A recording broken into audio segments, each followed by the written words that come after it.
ما زلنا معاكم في عيد الفطر المبارك، والصوت الجميل احنا اللي سمعناه دلوقتي واجمل صوت عذب سمعناه، وسمعنا يا غفار يا رحمن بصوت مطربة مصرية. في الحقيقة هي مطربة شاملة وفنانة شاملة، مطربة وملحنة ومؤلفة. جدها هو اللي اكتشف كوكب الشرق ام كلثوم، جدها للام هو طبعا فضيله الشيخ ابو العلا محمد، وهو اللي كان بيكتشف ام كلثوم كوكب الشرق. وفي الحقيقه زي ما بيقولوا العرق يمد لتابع جده ومش تابع جده، هو تاني جيل. الحفيده هي اللي طلعت فنانه شامله، اشتركت في العديد من الأعمال الدرامية، كمان قدمت ولحنت فوازير صوت العرب. والنهارده خلونا نتعرف عليها أكتر بعد ما سمعنا صوتها الجميل، نشوف أكتر عن تفاصيل حياتها ونقول لها كل سنة وهي طيبة في عيد الفطر المبارك. الفنانة منى فؤاد، أهلا بيكي وكل سنة وحضرتك طيبة. أهلا وسهلا بيكي وبالبرنامج وبالتلفزيون المصري اللي هو بيتي، وكل سنة وأنتم طيبين. يمكن ناس كتير قوي بتسمع حضرتك استاذه منى، وزي ما سمعناكي من خلال الدعاء الجميل، ولكن يعني بنسمع صوتك اكتر. خلينا نتكلم بقى قبل ما نتكلم عن اعمالك. طبعا حضرتك من عائله فنيه، الجد اللي هو والد مامتي والد الوالده الشيخ ابو العلا محمد هو اللي اكتشف كوكب الشرق ام كلثوم. يا ترى حكوا لك هل ده كان له تاثير في بداياتك الفنيه عشان تبقي فنانه شامله؟ يعني انت مش مطربه بس ولا ملحنه بس ولا عازفه بس، انت مطربه وملحنه وعازفه وممثله وشاعره. ايه ده؟ إيه؟ لا جت ازاي التوليفه دي؟ جت ازاي بقى؟ هو ربنا سبحانه وتعالى الحمد لله رب العالمين. لا كلمينا على البدايات خالص بقى. هقول لك، شفتي جدك؟ لا ولا ما ازاي؟ ده هو ميت اساسا، وماما كان عندها يمكن شهرين ثلاثه حاجه زي كده يعني. بصي، هو انا اصلا من يعني الحمد لله والشكر لله ان ربنا حباني بالمواهب دي كلها. بس الموهبه الاولى اللي كانت عندي كانت الغناء. فلما كنت صغيره كنت بغني لام كلثوم وانا سني صغير جدا، وليلى مراد. كنت تقريبا كام سنه كده؟ انا دلوقتي؟ لا وانت صغيره بتغني يعني. وانا صغيره من وانا عندي 5 سنين 6 سنين. بتعرفي تجيبي ام كلثوم؟ كان ما هو ده بقى صعبه جدا. ما هو ده بقى وليلى مراد كمان، ده السهل الممتنع يعني. ما هو ده بقى اللي هو يعني زي ما بيقولوا اعجاز الحمد لله. وبعد كده لما كبرت، يعني لما تيجي تقولي مثلا الرضا والنور، لا دي مش سهله. ماشي، لو عايزه اسمعها لك اسمعها لك. طب نسمع الرضا والنور. الرضا والنور والصبايا الحور والهوى يدور. الرضا والنور والصبايا الحور والهوى يدور. أنا للغريب أنا رحمة، يومه القريب شاطئ النجاة، والمنى صفوف في السماء تطوف. انثروا الضفوف انثروا الضفوف. الله الله، ودي مش سهله. كنت بتغنيها وانت عندك 5 سنين؟ انا بصي اول ما بدات اغني ليلى مراد، وكلت علقه بسبب الموضوع ده، قلت اكتر من لقاء يعني. احلى حاجه في العيد نفتكر ذكرياتنا واحنا اطفال. انت عارفه ان ذكرياتنا واحنا اطفال جميله جدا خاصه في الاعياد. وبصي هو كنت انا بحب اتفرج قوي على الفيلم بتاع قلبي دليل بتاع ليلى مراد وانا صغيره قوي. فطبعا انا يعني ماما طبعا كانت بتقفل على التلفزيون في الاوضه، فانا مش عارفه المفتاح فين. فالمهم قعدت ادور لقيت المفتاح. المهم فتحت اتفرجت بقى على الاغنيه، لسه بقى بكمل الاغنيه. كانت اغنيه ايه بقى ليلى؟ انا قلبي دليلي. انا قلبي دليلي. لقيت ماما بقى جايه بقى من فوق بقى ادتني علقه سخنه بصي انا ما زعلتش من العلقه، انا زعلت من ان حرمتني اكمل الاغنيه. لا والله كنتش بتذاكري بقى ولا ايه؟ لا ده انا كنت متفوقين، انا كنت في مدرسه فرانسيسكان. انا اول حاجه اتعلمتها في حياتي كانت بارلي فرنسي، وبعد كده اتعلمت انجلش، سبيك انجلش، وبعد كده سافرت المانيا اتعلمت شبريش دويتش. الماني؟ شبريش دويتش. ايش اللي بديش بمناسبه ايش العيد؟ ليه بديش بمناسبه العيد بحبك. بس بقى اسكتي احسن لو قلت لك كلمتين في الالماني بس عايز تجي مخت فاين ثانك يو. بس فبعد كده هوت بدات بقى ايه، دخلت الوسط الفني وانا صغيره، كان عندي يمكن حوالي 15 سنه. ازاي كانت قصه دخولك الوسط الفني؟ قصه دخولي للوسط الفني، انا هل كانت كويس بتفهم قوي العيلة؟ السؤال ده ولا انت دخلتي كده اقتحام؟ لا ولا السؤال ده ذكي جدا ووجيه جدا، وبحييكي فيه ان ما فيش حد ساله لي قبل كده في لقاء، وانا مبسوطه ان انت سالتيه لي عشان اوجه الشكر والتحيه الله يرحمه استاذ هاشم الجيلاني. هو اللي دخلني الوسط الفني. انا كنت في مجموعه هاشم الجيلاني. هاشم احنا مفردنا اسمه طارق الجيلاني. فالمهم فكنت انا بغني، فجم ياخدوا يعني اطفال من المدرسه على اساس يغنوا يعني في التلفزيون، في برنامج لا في التلفزيون. فوانا ايه رايحه بقى ايه، ما انا ما حدش بقى يعني انا صغيره بقى، فالمهم قعدت بدندن على جنب بقول اغنيه كده لام كلثوم، فلقيته جاي يجري على الصوت، ايه الصوت ده ايه الصوت ده ايه الصوت ده، فازاي انت صغيره كده وبدا بقى معايا بصراحه الله يرحمه رحله ان هو يلففني بقى على الموجي وبليغ، وقالوا له بص هي صغيره السن بيثبت الصوت بيثبت بعد 19 سنه، فقالوا مثلي. مثلت بقى، مثلت النور فوق يثرب اخراج استاذ رشوان توفيق، كانت دور اروى الفتاه اليهوديه، وكانت لغه عربيه فصحى، وكنت يعني الحمد لله اول مره اقف قدام الكاميرا وابدعت فيه، واتعرض في التلفزيون 3 سنين ورا بعض، كان في رمضان. وبعد كده ده كتمثيل يعني. وعملت في بقى اعمال عملتها بس للاسف ما اتصورتش، زي عسل البنات، مسرحيه عسل البنات، كنت مع الفنان محمود ابيل وعدد كبير من النجوم طبعا، وفنانه شيرين، اخراج محمد النجار، تاليف يوسف معاطي. وعملت بعد كده مسلسل اسمه ليه يا دنيا ليه مع مدام رجاء الجداوي الله يرحمها، وكان بطوله علا غانم ومصطفى فهمي، وكان برضو انتاج صوت القاهره. عملت فتى الاندلس، كان نور الشريف خدني بس خدني بقى ايه، صورنا بقى استعراض جامد جدا في مواقف تفتكريها مع نور انا يعني عملت معاه لقاء نور الفنان الله يرحمه طبعا، وهو موجود معانا باعماله. نور الشريف من الفنانين اللي لازم تذاكري قبل ما تعملي معاه لقاء. ما انا هقول لك بقى، انا مش سهل، ما انا هقول لك حكايه الفنان نور مش سهل، هو مثقف جدا جدا. انا فوجئت في يوم لقيت استاذ حلمي امين بيتصل بيا الله يرحمه، بيقول لي هو اسمه الحقيقي محمد جابر، استاذ حلمي امين. قال لي بصي ما حدش هينقذنا الا انت. قلت له في ايه بس؟ قال لي بصي تعالي يا ستي، كل ما نجيب مطربه لنور الشريف يقول لا ما تنفعش، ده موشح جامد يعني عيسى والهوى في موجتي يسهر وانا نداء الجوى وانت لا تشعره، فلا مش هينفع. فقلنا لهم، قلت خلاص لازم اجيب. قلت له يا سلام يعني انت جاي في الاخر تجيب لي؟ طيب ماشي. رحت اول ما دخلت الاستوديو 45 ولسه بغني عندنا هنا في الاذاعه لسه بغني انا عيسى، قال لي لقيتوها فين؟ هي دي اللي هتغني الموشح.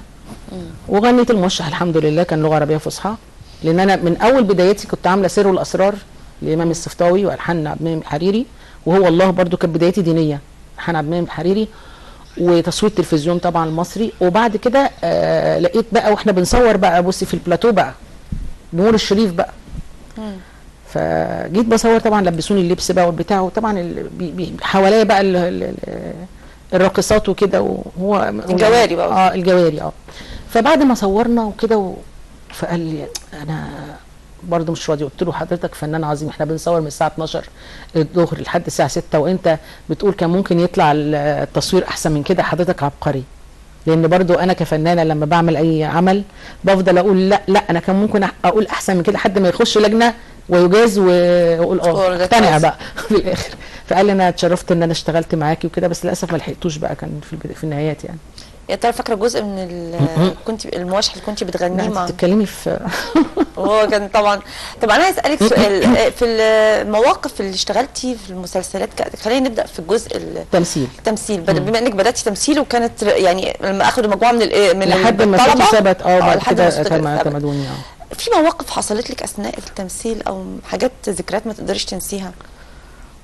اول مسلسل اشتغلت كمان في رمضان واكيد كان بيختم بالعيد. اول مسلسل كان ليا النور فوق يثرب، كان اخراج رشوان توفيق، فاول مره اقف قدام الكاميرا. استاذ رشوان توفيق برضه في اللغه العربيه طبعا ولو حد بينطق غلط بيزعل جدا أكيد. جدا اكيد. المهم فانا واقفه ورا الكاميرا تمام، في اول مشهد كده فلقيت بيزعق بقى في المونيتور فوق، فانا اتخضيت قوي، يعني انا بمثل، طب انا انت فاهم عيله بقى، فزعلت وخفت كده.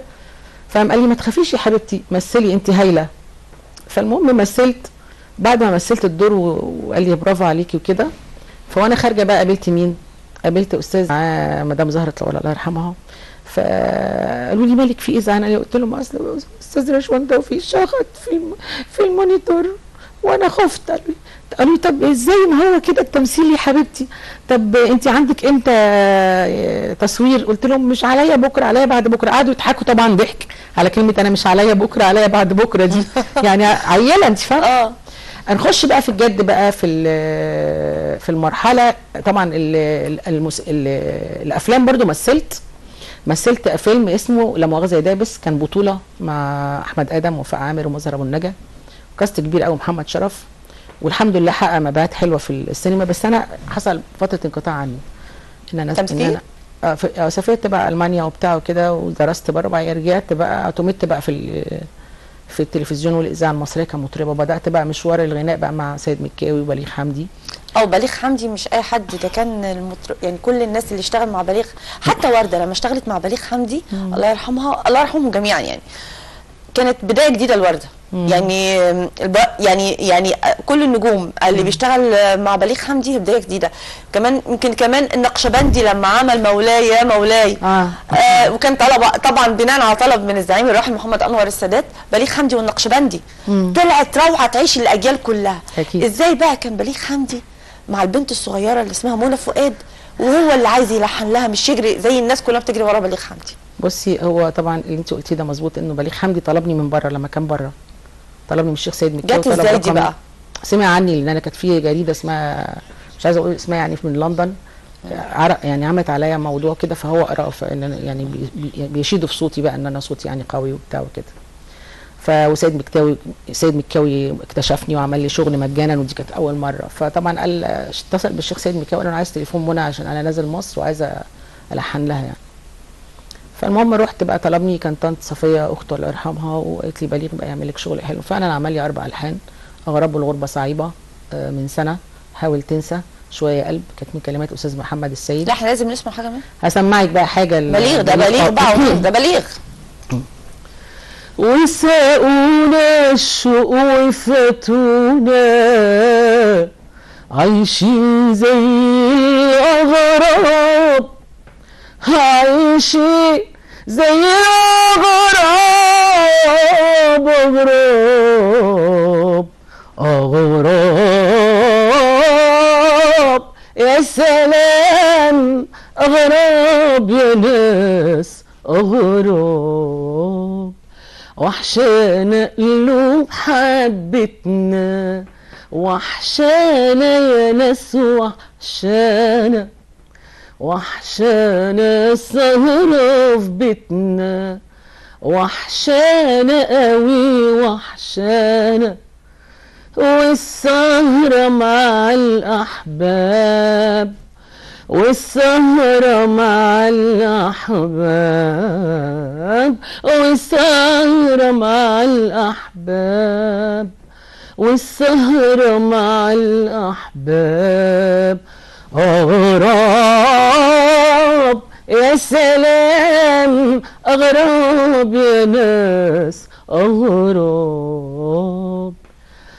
الله. وطبعا بليغ يعني كل الفنانات وكل الفنانين كانوا بيحبوا يشتغلوا مع بليغ، وانت ربنا يعني ايه بركه جد جايه الحمد لله. بس برضو الحظ يعني ما اسعفنيش ان هو توفى.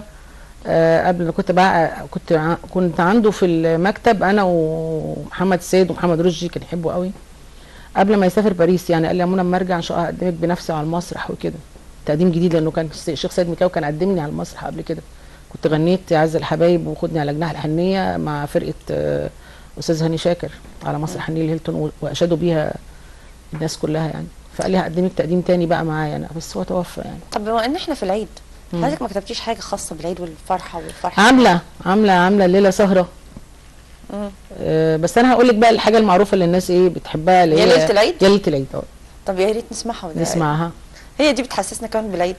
جميله جدا جدا. انت عارفه العيد ما بيبقاش عيد الا لما بسمع الاغنيه دي. دي حقيقه. نسمعها بقى بصوت منى فؤاد. نسمعها. يا ليله العيد. طب هتقوليها لايف كده وبعدين نسمعها.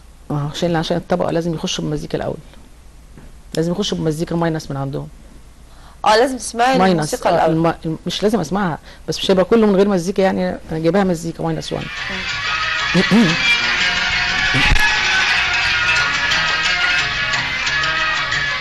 يا ليت العيد أنستينا، يا ليت العيد أنستينا، وجدت الأمل فينا يا ليلة العيد.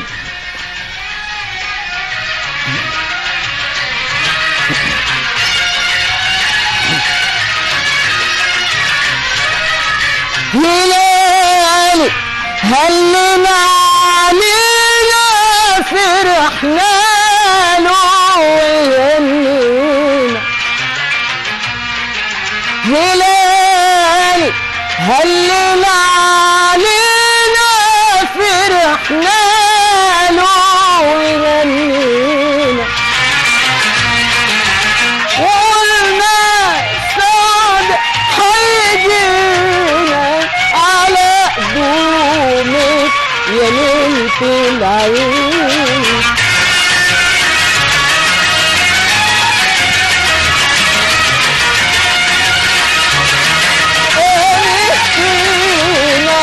وجدت الأمل فينا يا ليلة العيد. شكرا وراكي عشان ما ابقاش نشاز، جنبك اكيد هبقى نشاز يعني. جميله فعلا. انا ملاحظه ان صوتك جميل جدا، ومن الطبقات القويه اللي تقدري تعملي عرب وانت مرتاحه. الحمد لله. وكل العربه ما كانت طويله ما بتتعبيش يعني لو اكبر. بصي هو ما شاء الله كنت اللي ما شاء الله. اللهم صل على النبي. بصي هقول لك حاجه، انا لما دخلت اعتمدت، انا اعتمدت من لجنه كان فيها الشيخ احمد صدقي شيخ الملحنين، واستاذ محمد الموجي، استاذ رفعت جرانه، استاذ حسين جنيد موسيقى عربيه. فكنت صغيره، كنت لسه داخله بقى 19 سنه كده، جايب بجيبه. وبعدين بقول للمخرج استاذ محمد ابو فتوح الله يرحمه، مخرج منوعات يعني، قلت له بص انا ايه ده، انت جايبني كده وانا نازله من المانيا تقول لي عندك امتحان؟ قال لي مش يا بنتي انت بتغني وانت عندك 6 سنين. قلت له طب هوري لك بقى. المهم دخلت طبعا. غنيتي لمين بقى؟ ايه الاغنيه اللي اعتمدتي بيها؟ اول ما دخلت قالوا لي هتغني ايه؟ قلت لهم هنغني انا قلبي لك ميال. الفايزه. وانا ما اعرفش ان الملحن بتاعها استاذ محمد الموجي، ما انا عيله بقى صغيره بحفظه خلاص. قالوا لي معاكي ايه تاني؟ هتقولي ايه تاني؟ تخيلي اقول ايه؟ ايه؟ ما تصبرنيش بوعود وكلام معسول وعهود للست ام كلثوم، اللي يعني الاغنيه اللي صعبه جدا، وما اعرفش برضه ان الملحن بتاعها استاذ محمد الموجي. لا لا لا انا عايزه اسمع منك ما تصبرنيش بوعود. وفي نفس الوقت قالوا هاتي حاجه تاني، قلت لهم يا شادي الالحان. ده انت منقيه الصعب ايه ده؟ فانا ايه خرجوا، كنت انا اخر واحده، فلقيت استاذ احمد صديق بيقول لي مبروك يا بنتي انت هايله. استاذ محمد الموجي قال له يا محمد هاتها لي الشوارب النهارده، انا دي معجزه، انت لقيتها فين؟ وانا اقول لكم اللي حصل بقى. فطبعا يعني كانت حلوه. اسمعك بقى. ما تصبرنيش بوعود وكلام معسول وعهود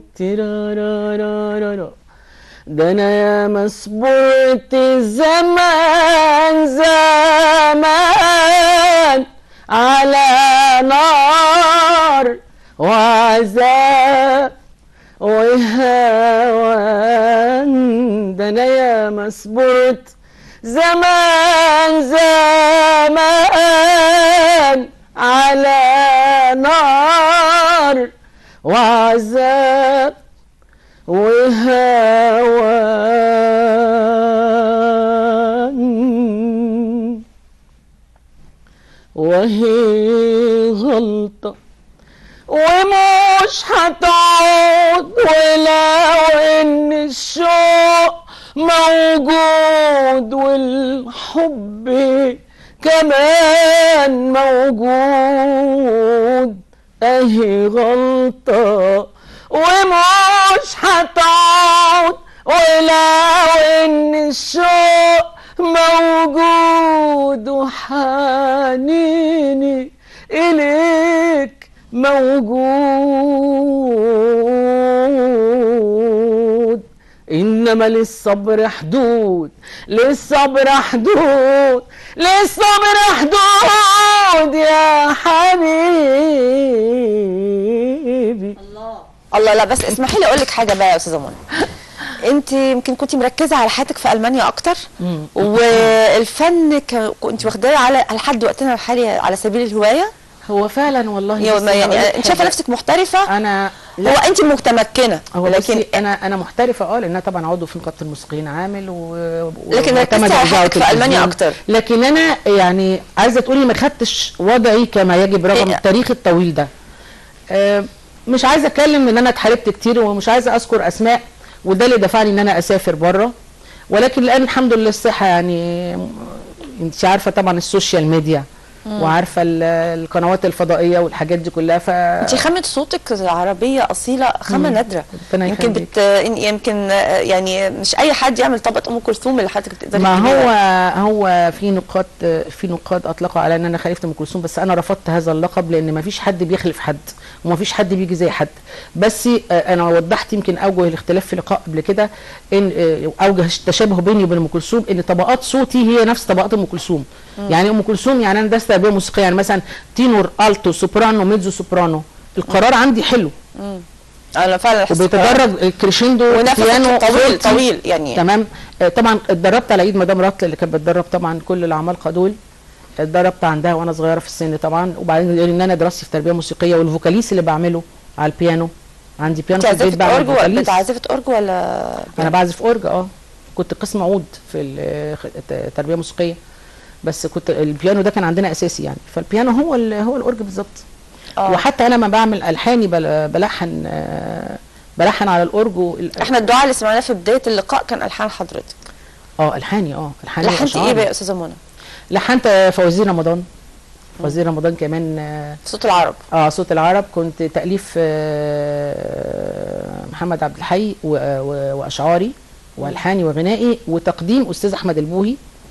وانا بوجه تحيه للدكتوره اميمه في صوت العرب لانها كانت راعيه للفوازير دي، واستاذ احمد علام المخرج بصراحه، يعني استاذ حاتم العجمي المخرج، سوري عشان انا جبت احمد علام عشان انا عملت تتر مسلسل مع استاذ العزبي اسمه وصف مصر الحان فؤاد حلمي برضو الله يرحمه، وانا بوجه له تحيه يعني الله يرحمه بقى، انه كان من الناس المتمسكين بيا ان هو يحطني وانا لسه سني صغير لسه 19 سنه يحطني جنب العزبي وانا بقول وصف مصر من الحانه. وبعد كده عملت فوازير رمضان. فوازير رمضان بقى عملت حاجه من الفوازير؟ طبعا اقول لك حاجه من الفوازير بما انها الحانك. بصي هو كان الكاتب بيقول الكلام وانا كنت بخش على البلد اشوف المعالم المشهوره فيها ايه واعملها بقى عروض موسيقي. احنا دارسين في تربيه موسيقيه عروض موسيقي، فاقول الكلام اللي هو منسق مع فعملت حاجه.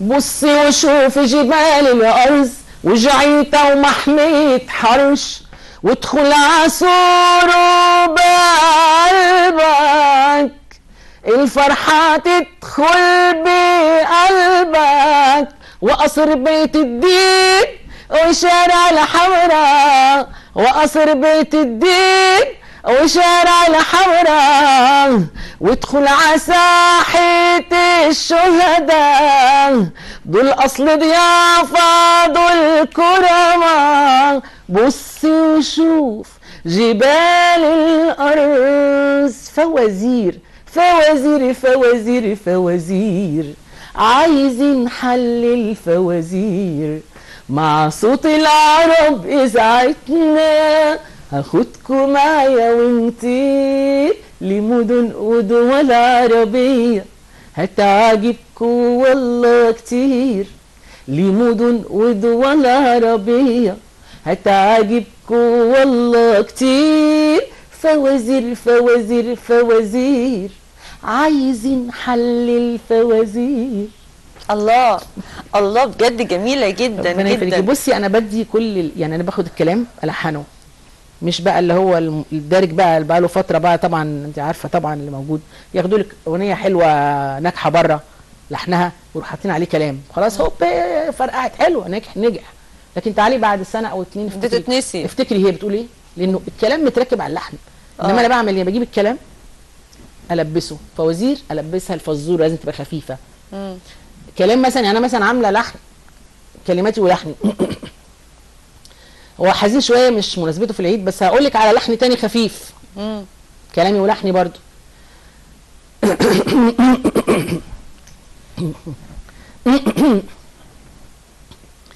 يا اسكندراني يا معجباني يا بالليالي يا واد، يا اسكندراني حبك ناداني ورجعت تاني تعشق حناني يا واد، يا اسكندراني انا بنت بحري وبلطية والمشي على البحر داغية عشق انا الملاغية والقعدة تحت الشمسية. يا اسكندراني يا معجباني يا ابو الليالي يا واد، يا اسكندراني حبك ناداني ورجعت تاني تعشق حناني يا واد، يا اسكندراني. الله الله، طبعا بالصدفه يعني اسكندريه دي جميله جدا، واي على حد فكرة يغني عليها يعني لازم تكون الاغنيه انا بصي حلوة. انا رغم ان انا اسماعيلاويه بس انا عايشه عمري في اسكندريه. طب ده احنا سواحليه عشان انت اسماعيلاويه وانا اسكندرانيه. وانا عايشه في اسكندريه، انا عايشه الى الان ما بين اسكندريه وبين القاهره، كل صحباتي اسكندرانيه، بحب اسكندريه جدا. واللي من اسكندريه بيحب بحري جدا، وجمال اسكندريه فعلا زي ما انت غنيتي كده بيحسها في بحري. اكيد اكيد طبعا. انا عايزه اعرف منك ذكرياتك بقى، اخر حاجه اعرفها العيد الفطر بالنسبه لك لمنى فؤاد الفنانه الشامله، فرحه العيد بالنسبه لك في ايه؟ اكيد بتختلف عن اي حد عادي يعني. بصي هو ما فيش فرحه بعد رحيل الام والاب والبنت. انا يعني فقدت بنتي الوحيده وامي وابويا، ففين العيله بقى اللي انا هحتفل معاها بالعيد بقى هحتفل العيد بقى على العيد باصدقائي، بالعيد مع اصدقائي. يعني انا عايزه اقول لك على حاجه، طبعا ليله العيد بتبقى باغنيه يا ليله العيد انستينا، ومن اهم الحاجات اللي عايزه اقولها لك ان احنا في العيد بيبقى كل واحد بيتمنى امنيات ساعه صلاه العيد كده، ان ربنا يجعلها العيد ده بالفرحه والسعاده. ايه الامنيات وطموحاتك في الفتره اللي جايه اللي منى فؤاد تعوض؟ بصي الحياه دايما مستمره، ما بتقفش عند لحظه أكيد. ومع كل عيد لازم يكون جوانا بدايه جديده. اكيد. ايه الجديد اللي عايزه تقدميه في الفتره اللي جايه؟ والله طبعا انا الكلام اللي انا بسمعه منك ده كلام جميل جدا، واول مره اسمعه بصراحه في لقاء من لقاءاتي.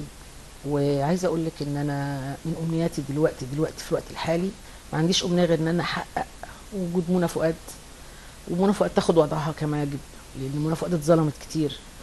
فنفسي ربنا يستجيب لي واوصل للناس، لان سيد مكاوي كان بيقول لي صوتك يا منى لازم يوصل للناس. شوفي من امتى بقى، بليغ حمدي كان نفس الحكايه. نفسي صوتي يوصل للناس، نفسي يعني انا بوجه تحيه طبعا من المنبر ده للمسؤولين على التلفزيون، والسيد رئيس التلفزيون والسيد رئيس الاذاعه وكل المسؤولين، لانهم بصراحه وقفوا جنبي جدا وساندوني. بس انا بطمع في دعم اكتر من كده، بالنسبه لان انا طبعا مصريه، ولما كنت بسافر باريس واعمل حفلات في باريس كانوا مش مصدقوا ان انا مصريه بقوه صوتي. كانوا بيقولوا لي احنا ام كلثوم جت فلتة عندكم عبد الحليم، قلت لهم لا، مصر ولاده، مفيش فنان بيجي زي فنان. لا بالظبط. يعني انا ممكن اكون طبقات صوتي متشابهه مع ام كلثوم، لكن انا صوتي متغير عنها خالص. يعني الصوت يعني ممكن تحسي ان لما كان بليغ بيقول لي يا منى انا مغمض عيني واسمع كاني سامع ام كلثوم، بس انت صوتك متميز في رنه، يعني يسمع يقول دي ام كلثوم.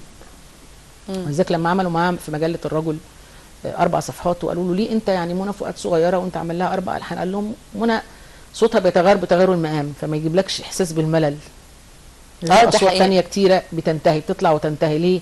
هي في اللحن ده زي اللحن ده، هي في الاغنيه دي زي الاغنيه دي، مفيش تغيير، فبتجيب ملل للمستمع. لان طبقتك صوتك بسم الله ما شاء الله كبيره، والقرار عندك قوي. يعني انت تقدري تقولي موال والموال طويل وتقدري تعملي عرب وتبقى العربه وتكملي بعديها.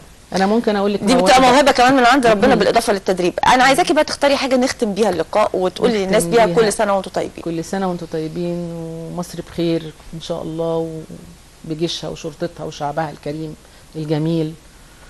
ورغم انف الحاقدين مصر هتفضل مصر عاليه عظيمه. كل سنه وانتم طيبين، وان شاء الله كل واحد عنده امنيه يحققها. هختم بقى هقول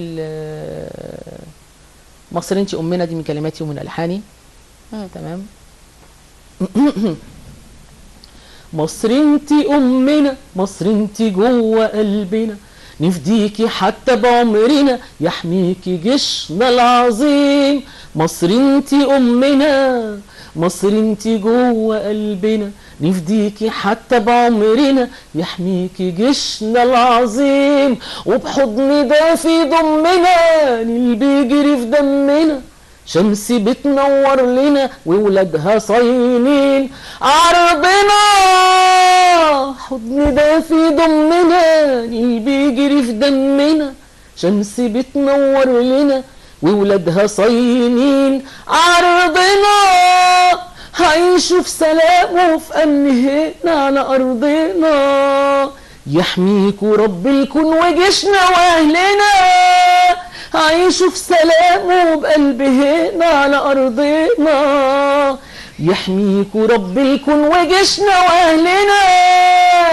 وبحق جيشنا وربنا نوصل معاكوا لحلمنا ونكون جاهزين. مصر انتي امنا، مصر انتي جوه قلبنا، نفديكي حتى بعمرنا، يحميكي جيشنا العظيم. مصر انتي امنا، مصر انتي جوه قلبنا، نفديكي حتى بعمرنا، يحميكي جيشنا العظيم. بحضن دافي ضمنا، بنيل بيجري في دمنا، بشمس بتنور لنا وولادها صاينين عرضنا.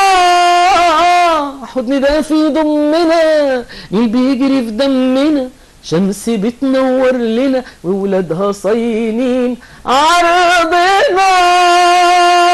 الله الله، واجمل ختام، لان مصر هي الحضن اللي بيضمنا وهي كرامتنا وعرضنا. لان عايزه اقول لك انا كنت بره، معلش اقول الملحوظه دي، كنت بره في المانيا بحكم ان انا يعني كنت مرتبطه بالمانيا وكنت عايشه هناك وكل يعني فاهمه، سبت كل ده ونزلت مصر. انا بعشق مصر، بلدي. الحنان والطيبه والدفء ده مش هتلاقيه في اي بلد في العالم، صدقيني، بحلوها بمرها. لا انت في مصر، انت اجمل رمضان كمان بيبقى في مصر. انا عامله برضو حاجه بتقول مصر جميله كل ما فيها حلوه بنيلها وبصحاريها. سمعك حته منها. بصي احنا هنطلع التتر على الاغنيه دي، وخليني اشكرك واقول لك كل سنه وانت طيبه، واقول لكل مشاهدينا يا رب كلكم تقضوا عيد سعيد على كل اللي بيشوفونا وعلى الامه العربيه والاسلاميه. ومنى فؤاد هتختم لنا التترات، هتنزل على اغنيه جميله عشان مصر جميله. كلنا نخرج في العيد ونتفسح ونشوف مصر بلدنا، هنلاقي بجد مصر حلوه. واللي معاه 10 جنيه هيتفسح، واللي معهوش برضه هيتفسح، واللي معاه 1000 جنيه هيتفسح. كله في مصر بيقدر يعيش. وعيد سعيد. عيد سعيد. غني بقى يا منى. مصر جميلة بكل ما فيها، حلوة بنيلها وبصحاريها. مصر عظيمة محتاجة منا نفضل كده على طول فاكرينها.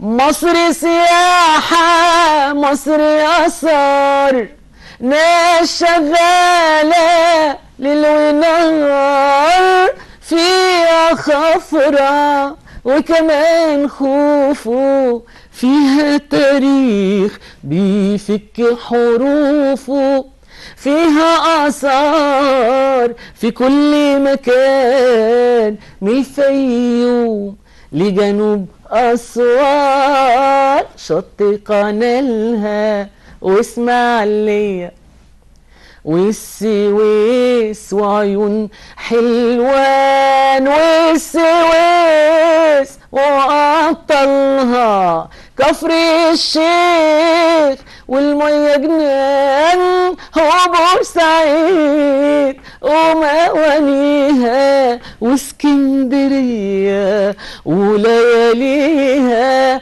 والواحات والشرقية وعيون موسى والغربية، فول وطعمية وقلة المية وحاجات كتير بلا تفسير.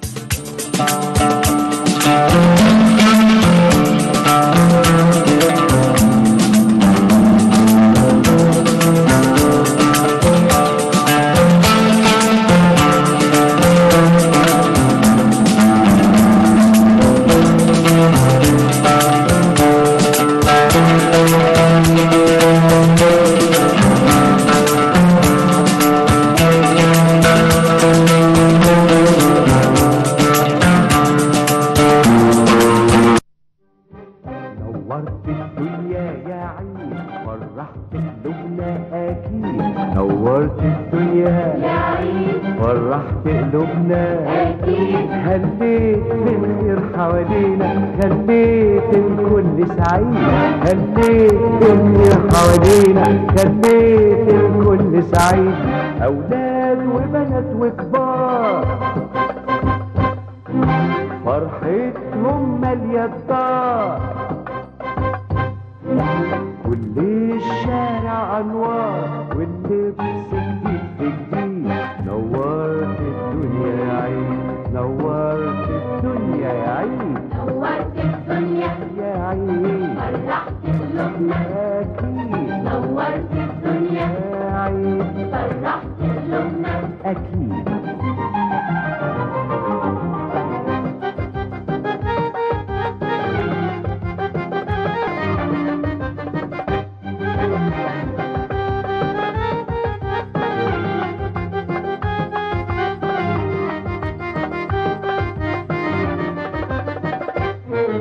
الناس في العيد يا حبايب اتقابل بالأحضان، وادي كل اللي كان غايب راجع